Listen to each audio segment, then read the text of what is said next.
कैसे हुई थी पांडवों की मौत और उन्हें स्वर्ग की जगह क्यों मिला नर्क, जाने।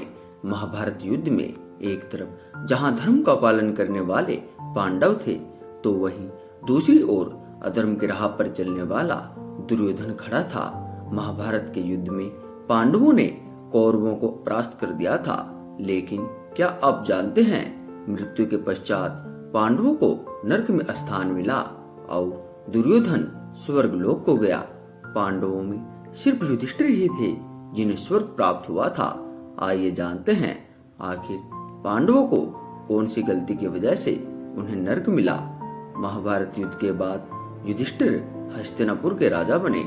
36 साल तक पांडवों ने राजपाट संभाला, लेकिन यदुवंशियों के नाश और श्री कृष्ण की मृत्यु की बात जानकर द्रौपदी सहित पांडवों ने सहशरीर स्वर्ग की यात्रा पर जाने का निर्णय लिया।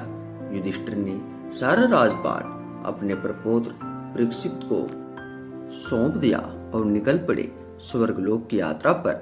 महाभारत की कथा अनुसार पांचों पांडव, द्रौपदी और एक कुत्ता भी उनकी स्वर्ग यात्रा में चल रहा था, लेकिन दुर्भाग्यपूर्ण तरीके से रास्ते में वे द्रौपदी और पांडव एक एक कर गिरते गए और उनकी मौत हो गई।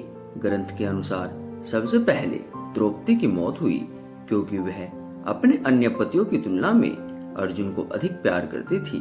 थोड़ी देर बाद सहदेव भी गिर पड़े। तब भीम ने पूछा, सहदेव क्यों गिरा?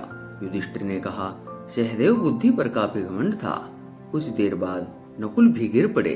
तब युधिष्ठिर बोले, नकुल को अपने रूप पर बहुत अभिमान था, इसलिए आज इसकी यह गति हुई है। इसी तरह अर्जुन अपने पराक्रम के अभिमान के कारण गिर पड़े और उनकी मृत्यु हो गई। भीम भी रास्ते में गिर पड़े। भीम ने गिरते वक्त युधिष्ठिर से इसका कारण पूछा, तो उन्होंने बताया कि तुम खाते बहुत थे और अपने बल का झूठा प्रदर्शन करते थे, इसलिए आज तुम्हारी ऐसी गति हुई है। अंत में युधिष्ठिर के लिए स्वर्ग के द्वार खुल गए, लेकिन उनके साथ कुत्ता भी था जिसे वह स्वर्ग साथ ले जाना चाहते थे। इंद्र इसके लिए राजी नहीं हुए। वहीं युधिष्ठिर भी अपनी बात पर अड़े रहे।